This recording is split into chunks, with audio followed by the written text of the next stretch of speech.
A'udzubillahi minasyaitonirrajim. Bismillahirrahmanirrahim. La haula wa la quwata illa billahil aliyil azim.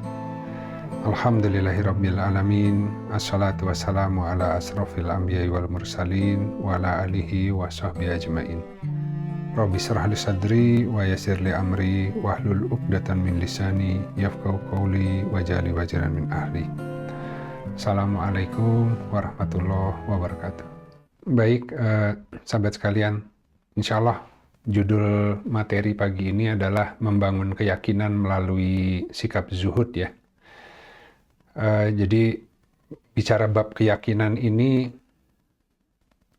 ngeri-ngeri sedap sebenarnya ya. Buat saya pribadi juga sama gitu, karena kita menyerahkan hidup kita itu percaya dengan pengaturan Allah gitu. Apapun yang terjadi dalam kehidupan, kalau kita sudah menitipkan agar diatur Allah, Allah itu tidak akan mengecewakan gitu. Hanya kadang-kadang ya tadi ada ketakutan kan, karena kita tidak mengenal, wah kalau saya nanti minta Allah yang mengaturkan, kalau yang Allah aturkan nggak sesuai yang saya inginkan gimana ya gitu. Nah padahal kita bahaya ya ketika mengatur kehidupan itu tidak menitipkan kepada Allah gitu. Karena kita semua akan meninggal dan akan masuk ke alam yang lebih berat gitu. Sehingga kita memang butuh Allah yang menjaga, yang menuntun agar kita tidak celaka lah begitu. Nah, tentu kalau ada ketakutan karena menyerahkan kehidupannya agar Allah yang ngatur, itu inti Islam itu kan berserah diri. Makanya orang kadang-kadang takut dengan Islam kan, karena Islam itu artinya menyerahkan diri kepada Allah gitu. Nah kalau manusia inginnya mengatur dirinya sendiri gitu kan ya, dengan harapan Allah kemudian ridho dengan pengaturan kita gitu kan ya. Padahal kan nama agamanya sendiri adalah aslama, keberserah dirian, Islam. Kita ingin tunduk kepada pengaturan ya, kepada semua yang Allah aturkan, baik melalui Al-Quran, melalui kitab yang digelar dalam bentuk kehidupan. Tentu orang tidak bisa tenang ketika menyerahkan kepada yang dia tidak kenali gitu. Makanya kan dalam agama pun ada tingkatan makrifat gitu. Bahkan ketika ada sebuah hadis ketika seorang sahabat bertanya kepada Rasulullah tentang apa amalan yang paling utama begitu ya. Rasulullah menjawab ilmu tentang Allah.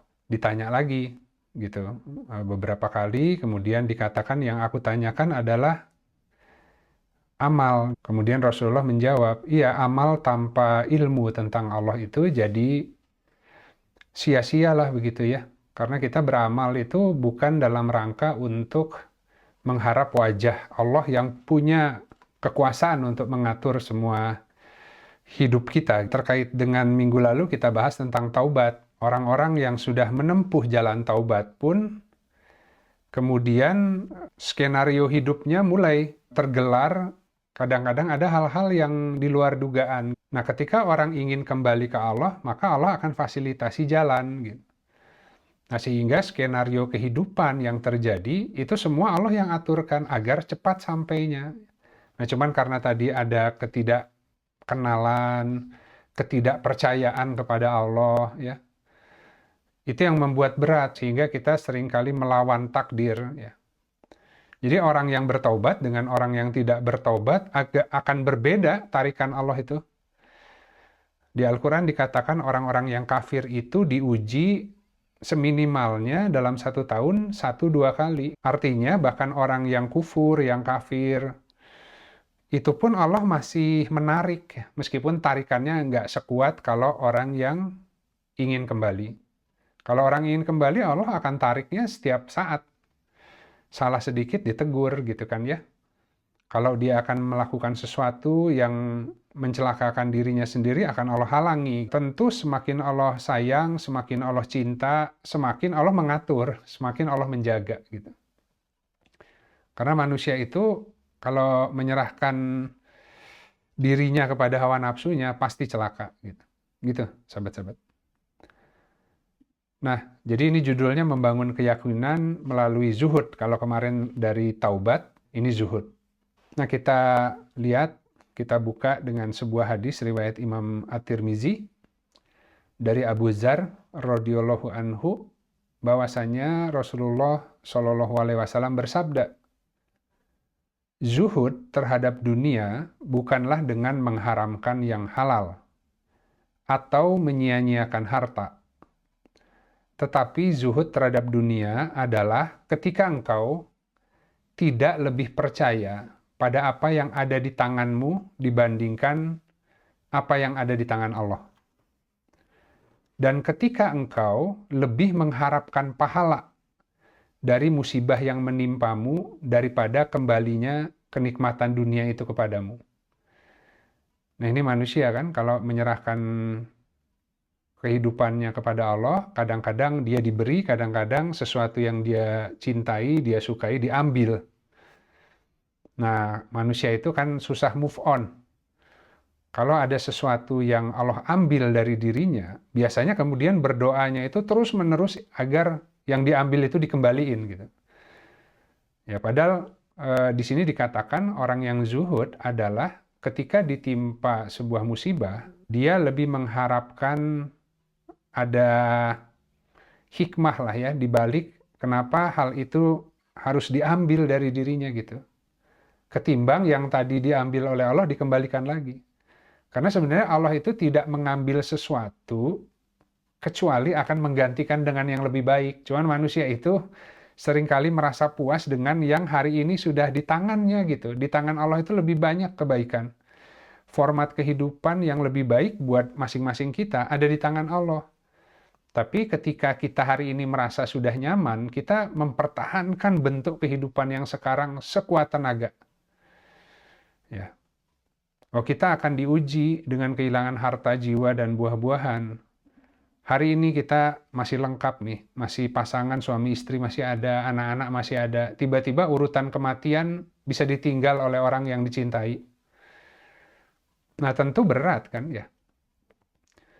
Nah, tapi kan kembali lagi kita semua udah tahu rumusnya, nggak ada seorang pun yang akan kekal di dunia ini. Ya, tinggal nunggu waktu. Yang kita bisa lakukan mensyukuri yang ada hari ini gitu. Orang yang di sebelah kita ini akan hilang semua. Entah kita yang duluan, entah kita yang ditinggal. Nah, ketika kemudian Allah mengambil apapun yang kita cintai ya, mau itu harta, mau jiwa, buah-buahan, hasil usaha, dan sebagainya, kita seperti apa nanti sikapnya gitu ya? Masih bisa nggak berjalan berbaik sangka kepada Allah?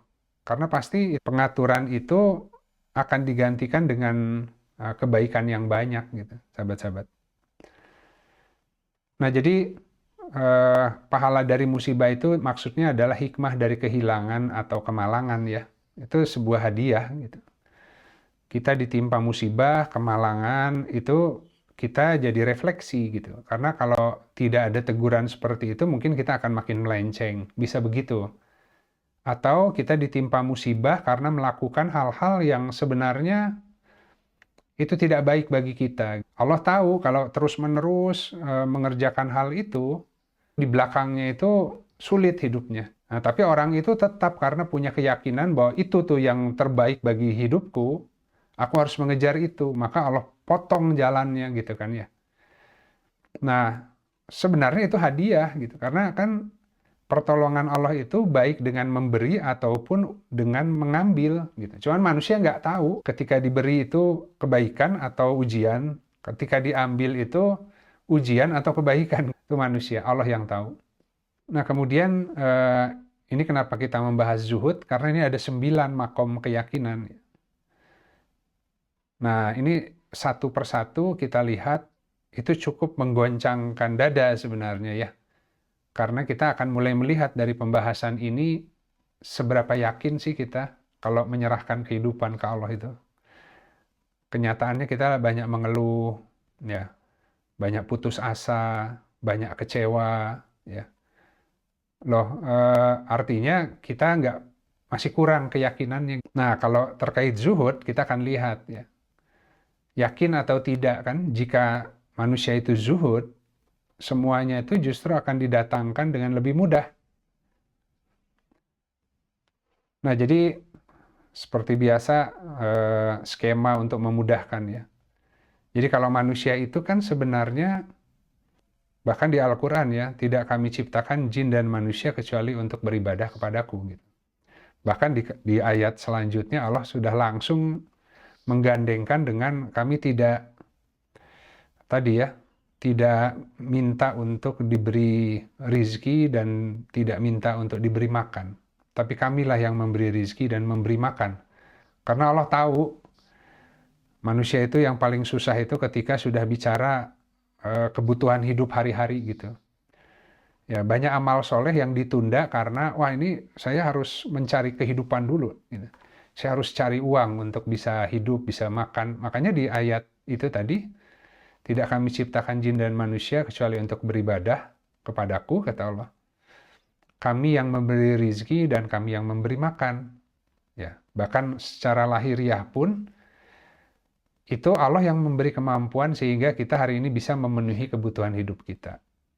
Allah hanya minta fokus kepada ibadah. Nah, ibadah itu tentu tidak dibatasi hanya ibadah yang makhdoh. Kalau kita berpikirnya, saya udah sholat, saya udah zakat, saya udah puasa, kok rezekinya nggak datang? Gitu. Tapi ibadah itu yang goiru makhdoh adalah konsep bekerja sebagai amal soleh. Gitu. Jadi kita tetap ikhtiar mengerjakan hal terbaik ya, yang Allah sediakan bagi setiap orang hari ini. Nah, kenapa kemudian manusia itu Allah itu cuman minta fokus satu amal soleh, ya. Kalau di Al-Hikam, Ibnu Atha mengatakan, istirahatkan dirimu dari mengatur hal-hal yang sudah Allah jaminkan bagimu. Tapi fokuskan dirimu untuk melaksanakan apa yang Dia inginkan, yang Dia tuntut. Maka semua yang kau butuhkan Dia yang akan sediakan gitu. Cuman sulit itu kalimat itu ya. Nah, jadi kita hanya disuruh fokus satu hal, semua kehidupan kita Allah jamin. Fokus untuk mengabdi kepada Allah melalui amal soleh yang spesifik di diri masing-masing. Kenapa sulit? Karena manusia punya keinginan. Nah, ini kita bicara zuhud nih. Jadi zuhud itu satu adalah lawannya zuhud adalah godaan-godaan keinginan lahiriah. Ya, kita ingin berlebihan dengan yang halal. Gitu. Intinya kerakusan ya. Makanan ingin yang enak-enak, melebihi batas, ya badan jadi sakit, overweight, kebanyakan makan, ya semua. Gula, jantung, kolesterol, itu kan karena berlebihan terhadap hal-hal yang halal. Ya, kemaruk gitu ya. Kita apapun ketika ada kesempatan sayang dilewatkan gitu. Padahal yang kita ukur kan perut. Manusia itu kapasitas perut aja tuh terbatas gitu. Nah, kalau udah makan, udah kenyang, datang lagi makanan yang enak, sayang gitu. Nah, itu keinginan terhadap hal-hal yang lahiriah ya. Nah, kalau udah seperti sekarang, itu tadi masih pengen rumah lebih besar lagi gitu kan ya. Uang lebih banyak lagi ya. Kendaraan lebih bagus lagi gitu. Selalu gitu godaannya begitu. Kemudian ada juga godaan-godaan keinginan yang batin. Nah, ini keinginan-keinginan yang tidak atau belum kesampaian kan. Jadi kita masih punya banyak obsesi, banyak mimpi yang belum terwujud sampai hari ini. Itu yang membuat kita jadi nggak bisa fokus untuk mensyukuri hari ini. Karena hidupnya itu di masa depan gitu. Hampir rata-rata manusia hidupnya itu di masa depan. Gimana nanti ini untuk persiapan hari tua, ini untuk persiapan anak, kalau sudah mau kuliah, untuk anak udah mau nikah, anaknya masih SD gitu. Jadi manusia itu udah jauh mikirnya tuh. Makanya zikrul maut itu kemudian memotong angan-angan. Kita jadi fokus hari ini. Ya karena hari depan itu Allah jamin kalau hari ininya benar kan gitu. Tapi keinginan-keinginan terhadap pengaturan masa depan, menjamin kehidupan diri sendiri dengan keluarga itu membuat kita jadi fokusnya ke sana gitu. Padahal Allah udah kasih, kamu amal soleh, Allah yang jamin hayatan thayyibah kan gitu. Nah sehingga kita tidak mungkin bisa zuhud, ya, kecuali Allah yang menolong dengan memberikan pagar batin. Tanpa pagar batin, kemilau dunia itu baik hal-hal yang lahiriah, materialistik maupun keinginan, ambisi itu susah dihilangkan. Nah, rahmat Allah itu kalau orang diberikan pagar batin sehingga terhadap dunia itu biasa-biasa aja gitu. Ya kalau ada, alhamdulillah digunakan. Kalau nggak ada, nggak pusing gitu. Berjalan dengan apa yang ada gitu. Nggak ada preferensi gitu ya. Itu zuhud tuh. Nah, jadi itu yang membuat kita sulit. Padahal maksudnya fokus amal soleh kan melaksanakan yang Allah kehendaki sesuai kadar-kadar hari ini saja. Jadi masing-masing bergerak sesuai fokus kepada apa yang Allah hadirkan hari ini. Ya, gunakan kemampuan, modal yang Allah kasih yang ada hari ini. Jangan pusing dengan yang nggak ada. Ya, hadapi semua persoalan kehidupan dengan sebaik-baiknya hari ini. Jangan mikir persoalan kehidupan hari esok. Gitu. Karena kalau hari ini betul menyikapinya, maka itu namanya amal soleh. Karena kita menyikapi segala sesuatu sesuai yang Allah kehendaki, baik dalam menghadapi masalah, baik dalam menggunakan nikmat-nikmat gitu. Nah, jika bersyukur maka Allah akan tambah nikmatnya. Nah, di antara nikmat yang Allah tambah itu, semua yang jadi bagian-bagian kita yang terserak itu akan Allah kumpulkan. Itu namanya qada. Ya Allah sudah punya ketetapan, orang ini nih udah ada bagiannya nih yang mau Allah kasih, tapi dia nggak fokus ke mengerjakan apa yang Allah kehendaki hari ini. Selalu mikirnya masa depan, kekhawatirannya itu gitu. Nah itu sahabat-sahabat. Jadi kita perlu keyakinan ini gitu, bahwa semua problem kita di hari esok akan selesai dengan kita fokus beramal soleh hari ini gitu. Kalau sekarang kan orang lewat semua amal solehnya karena persiapannya untuk hari esok, masa tua gitu ya. Kurang lebih seperti itu. Sehingga yang ada hari ini tuh tidak menikmati waktu bersama dengan keluarga karena sibuk mengejar ambisi. Padahal bisa jadi salah satu anggota keluarganya sudah nggak ada besok. Bisa begitu. Gitu. Ya, bekerja keras untuk anak dan istri, judulnya pontang-panting, tapi kehilangan komunikasi, kehilangan hubungan tadi ya, kekeluargaan gitu ya, karena si ayah tidak pernah ada misalkan. Jadi orang tuh harus proporsional, harus adil gitu. Nah, jadi ada waktu untuk keluarga, ada waktu untuk bekerja, ada waktu untuk segala hal, dan manusia kalau adil di situ, sesuai yang Allah kehendaki proporsi keadilannya, Allah jamin semua yang dia butuhkan Allah akan datangkan sesuai dengan waktunya Allah gitu ya. Kemudian kita lihat di Al-Qasas, Quran surat 28 ayat 77. Auzubillahi minasyaitonirrajim. Bismillahirrahmanirrahim. Dan carilah pada apa yang telah dianugerahkan Allah kepadamu negeri akhirat. Tetapi janganlah kamu melupakan bagianmu di dunia. Dan berbuatlah sebaik-baiknya sebagaimana Allah telah berbuat baik kepadamu. Dan janganlah kamu mencari-cari kerusakan di muka bumi. Sesungguhnya Allah tidak menyukai orang-orang yang berbuat kerusakan. Ya, jadi Allah menuntut kita untuk berbuat sebaik-baiknya. Artinya bergerak sesuai nikmatnya masing-masing.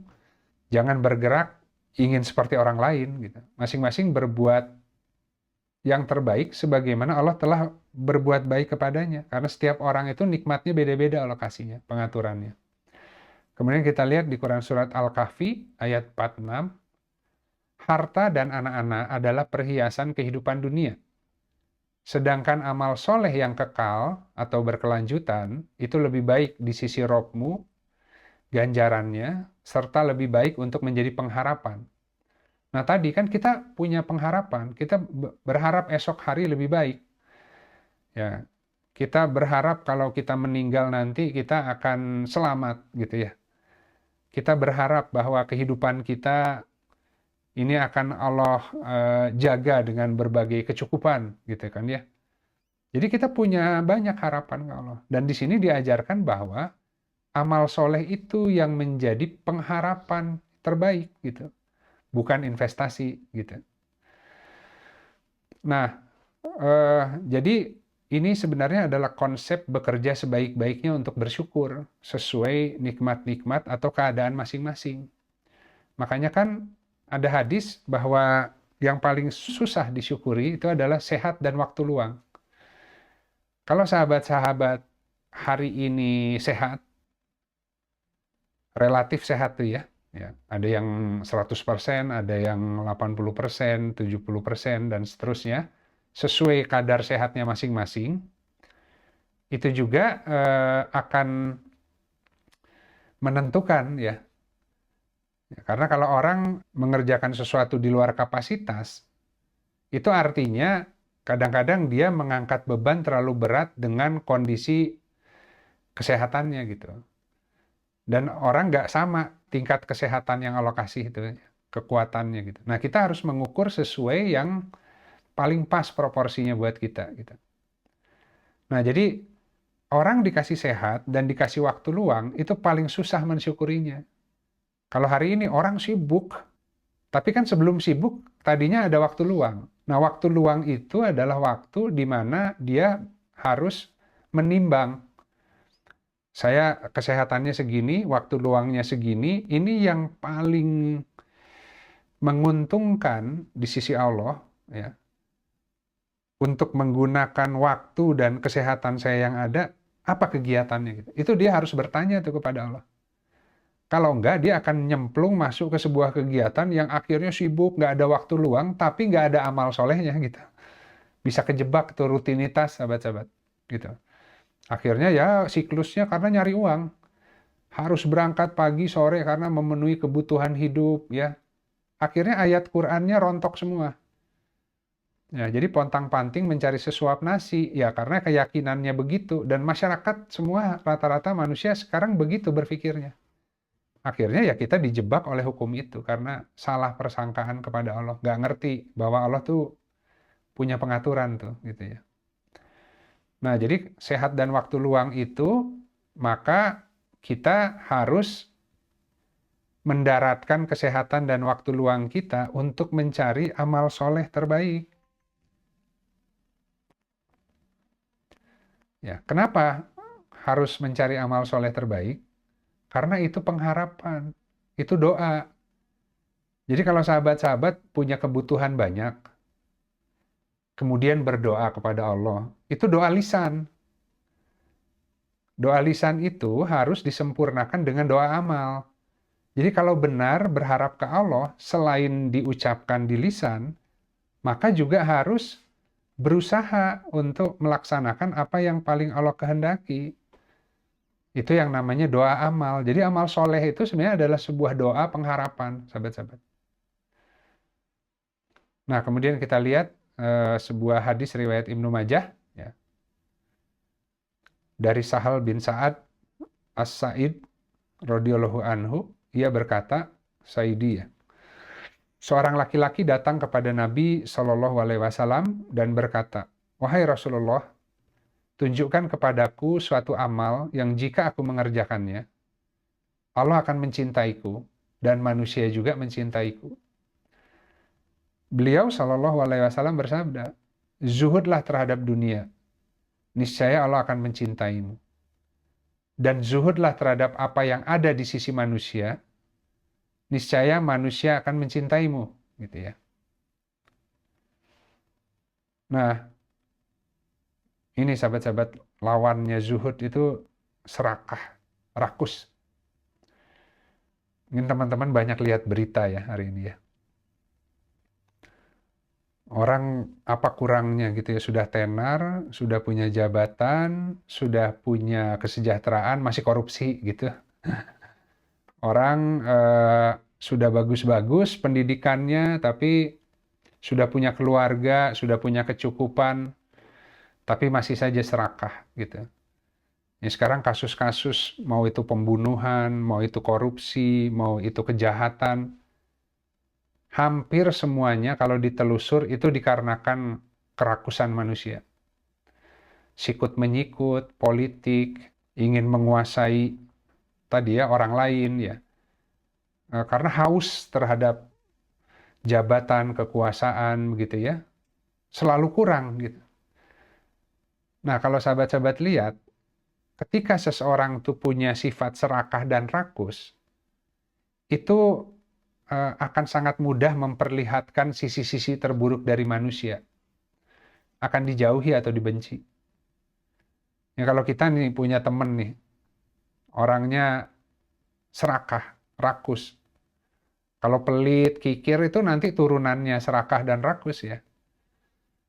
Ya kalau misalnya kita lagi bareng-bareng, apa-apa bagian maunya paling gede gitu ya. Nggak mau berbagi. Kalau untuk dia maunya enak, kalau ke orang lain susah gitu ya. Nah bayangin kalau teman-teman interaksi dengan orang seperti itu kan nggak nyaman gitu kan ya. Nah makanya kalau sebaliknya orang zuhud terhadap manusia itu eh, apa ya, tidak tidak serakah lah begitu ya. Ya adil aja gitu, proporsional aja gitu ya. Kalau bantu bantu aja tanpa harus ada iming-iming mengharapkan yang lain gitu ya. Nah, kalau itu menjadi karakter dan sifatnya, manusia itu akan memberikan apapun untuk dia gitu. Ya, karena dia tuh orang baik, dia banyak nolong saya, orangnya ikhlas, nggak hitungan. Ketika orang itu susah, semua tuh berbondong-bondong. Lihat aja nanti kalau meninggal. Kalau orang itu mempunyai kesan yang baik di masyarakat, yang mengantarkan di kubur pun banyak gitu.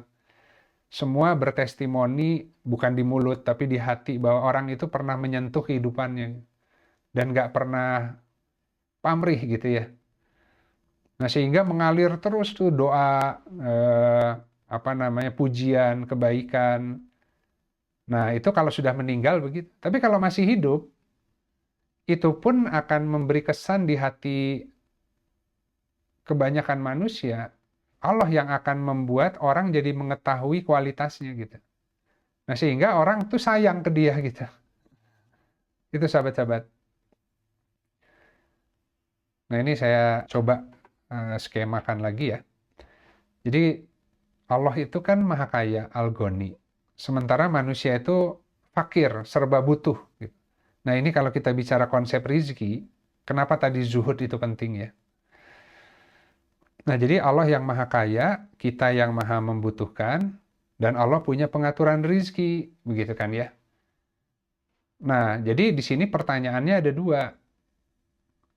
Dengan skema ini, dengan pengaturan ini, sebenarnya lebih yakin dengan yang di tangan Allah atau lebih yakin dengan yang di tangan manusia. Ya. Sebenarnya Al-Quran itu isinya ya menceritakan tentang jaminan Allah, janji Allah, ya. Gak usah khawatir begitu kan tentang kehidupan, asal bersyukur Allah tambah nikmat, kalau sabar Allah beri pertolongan, kalau tawakal Allah cukupi, kalau takwa Allah kasih jalan keluar dan rizki yang tak terduga gitu ya. Banyak janji Allah itu. Ya. Nah, lebih yakin dengan yang di tangan Allah atau lebih yakin dengan yang di tangan manusia? Seperti apa pola geraknya kita hari ini gitu. Nah ini kelihatan nih dari zuhud itu bisa menjadi ukuran untuk melihat keyakinan seseorang. Nah, manusia itu punya kebutuhan hidup ya, yang disebut nafkah. Kalau kebutuhan hidup tuh sederhana sebenarnya manusia itu. Pangan, butuh makan, butuh sandang, pakaian, kendaraan, ya, butuh papan, rumah, ya, tempat untuk tinggal. Selama makannya cukup, pakaian cukup, kendaraan operasional ada, rumah ada, kan harusnya cukup tuh. Ya, ya relatif kalau besar sih ya. Ya, orang sesuai dengan pengaturan Allah, tapi intinya kalau sudah dipenuhi tiga hal itu udah cukup kehidupannya. Tapi manusia pun punya keinginan. keinginan-keinginan hidup. Jadi ada kebutuhan-kebutuhan hidup, ada keinginan-keinginan hidup. Keinginan-keinginan hidup ini yang disebut ambisi, ya. Nah, manusia ingin punya harta, manusia ingin punya kedudukan, tahta, gitu ya, umum lah ini ya. Harta, tahta, wanita. Jadi manusia itu ingin punya harta. Kenapa? Kalau dengan harta dia bisa membeli kedudukan. Ya, dengan harta dia bisa tadi ya, melakukan segalanya lah seakan-akan. Karena banyak orang yang bisa dia bayar kemudian tunduk dikarenakan dia punya harta. Jadi sebenarnya bukan hartanya mungkin yang dia inginkan, tapi ambisi ingin punya kuasa lah gitu ya. Punya kebebasan gitu. Nah, jadi manusia itu yaitu punya kebutuhan hidup, punya keinginan hidup, ya. Nah, kalau yang diikuti adalah keinginan hidup, dia tuh harus banyak berharap kepada manusia, menjadi budak dunia, ya. Akhirnya bergeraknya ya tadi dengan berbagai macam investasi. Investasi itu termasuk network, termasuk relasi itu investasi katanya.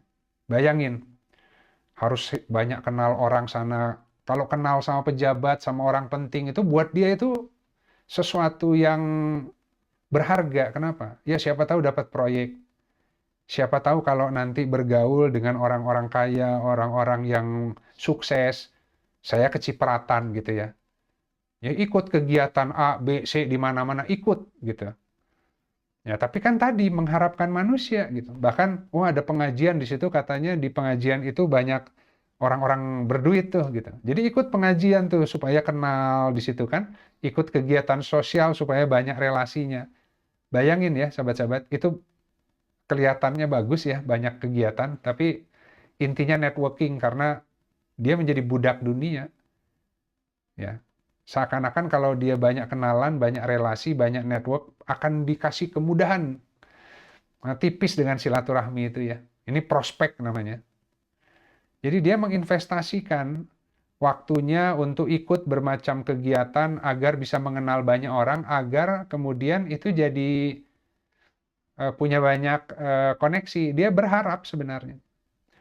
Kemudian dia juga bergerak di macam-macam usaha gitu kan ya. Muter-muterin uang di mana-mana gitu kan ya.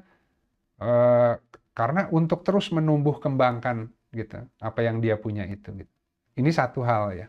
Tapi yang hal lain, kalau orang tadi yang sebaliknya berharapnya hanya kepada Allah, ya sudah dia mengelola, kalau dia punya tabungan ya kelola tabungan yang ada hari ini, dibuat belanja yang sebaik-baiknya sambil terus bersyukur dengan bekerja. Gitu kan. Dia nggak butuh tuh tabungannya diinvestasikan dalam bentuk harus mencari tadi ya koneksi yang banyak, nggak begitu. Ya untuk nafkah aja diatur yang baik sesuai kelapangan hari ini kita atur tuh. Nggak boros, nggak kikir ya, tapi sambil bekerja dalam konteks tadi ya berharap kepada Allah ya. Nah itu merdeka sebenarnya. Nah, ketemu orang pejabat penting, ketemu biasa aja gitu. Ya silaturahmi aja. Ya, saya mandiri kok, saya bekerja. Ya saya untuk nafkah ya mengelola yang ada aja. Saya nggak butuh prospek kenal lebih dekat supaya saya terus kemudian nasibnya jadi lebih sukses. Nggak begitu kan. Ya dia ada apa adanya aja, ketemu orang penting, mau ketemu orang biasa ya sama aja gitu. Ya, malah kadang-kadang orang-orang penting melihat ketulusan itu malah seneng gitu. Kalau yang tadi yang prospek orang udah hati-hati, udah berjaga-jaga gitu.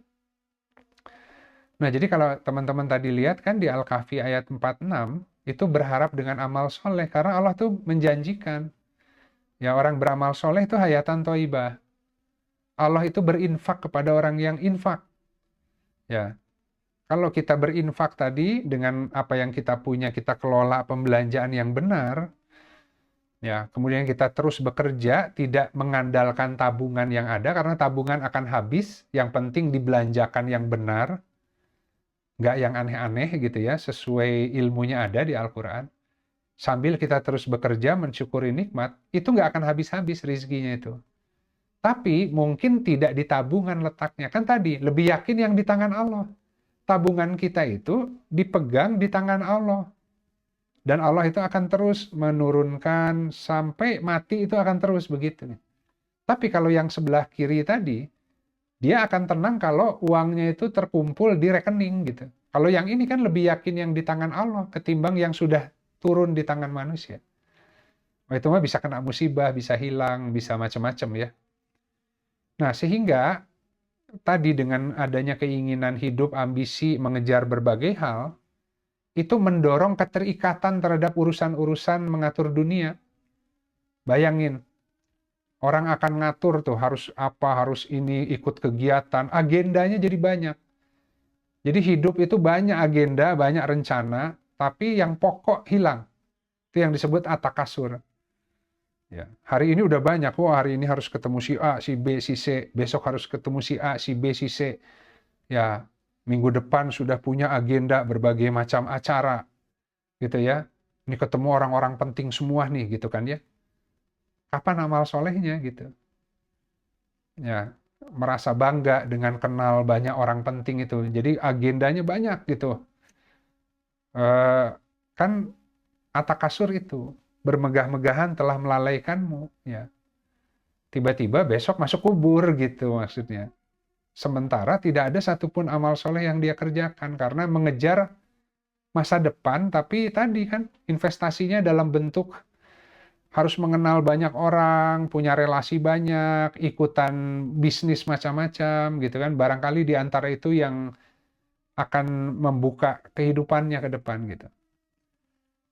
Nah, jadi lebih mengandalkan koneksi dengan manusia ketimbang kepada Allahnya gitu.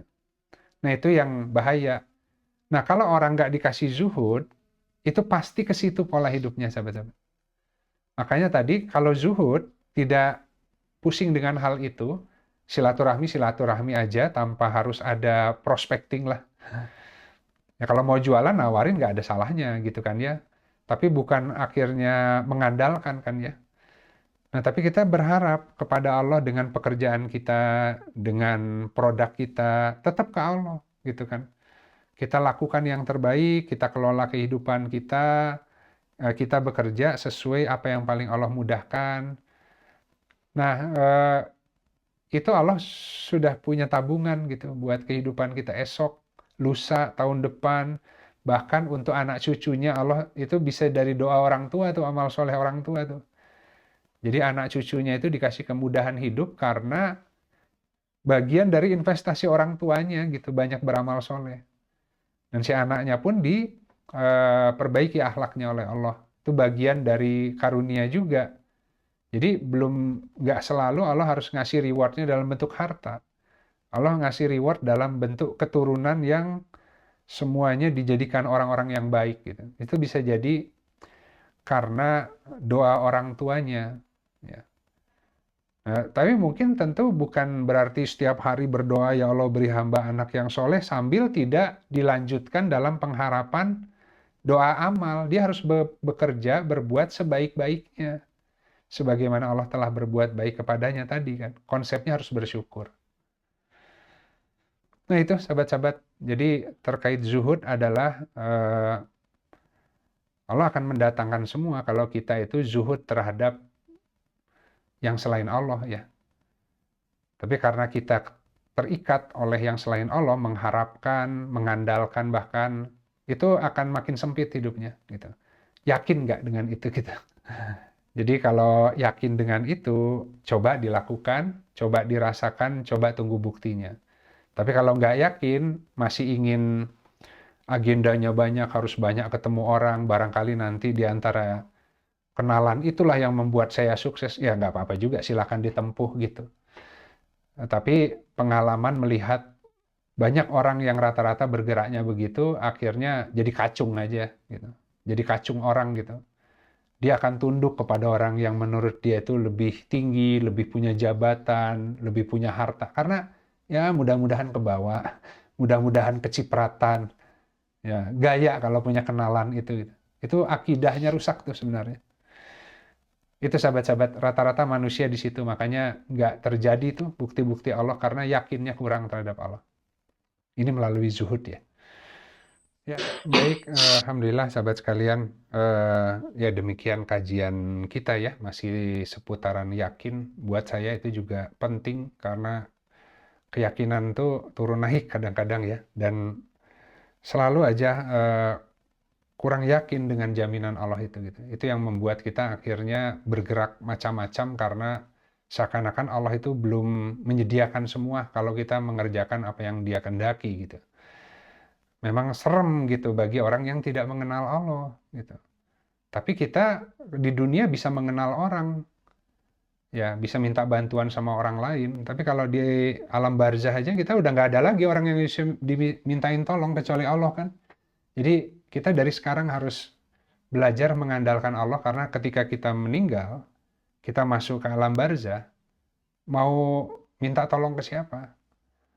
Allahnya sama, Robnya sama, nggak rubah, nggak ada Tuhan di alam dunia, Tuhan di alam barzah, nggak gitu kan? Allah tuh dari awal kita belum ada sampai nanti di ujung sama Robnya gitu. Jadi kita berakrab ria hari ini membangun pengenalan dan keyakinan itu karena kita akan membutuhkan menyeru Dia di alam-alam berikutnya juga. Baik yang hak dari Allah, yang batil dari saya pribadi. Jika ada hal-hal yang kurang tepat, semoga Allah menggantikan dengan ilmu yang lebih hak. Mari kita tutup kajian siang ini dengan beristighfar kepada Allah dan kita akhiri dengan doa kafaratul majlis. Astagfirullahaladzim, alladzi la ilaha illahu al-hayyul qayyum, wa atubu ilaik. Subhanakallahumma rabbana wa bihamdika, asyhadu an la ilaha illa anta, astaghfiruka wa atubu ilaik. Subhana rabbika rabbil izzati amma yasifun, wa salamun alal mursalin, walhamdulillahi rabbil alamin. Wassalamualaikum warahmatullahi wabarakatuh.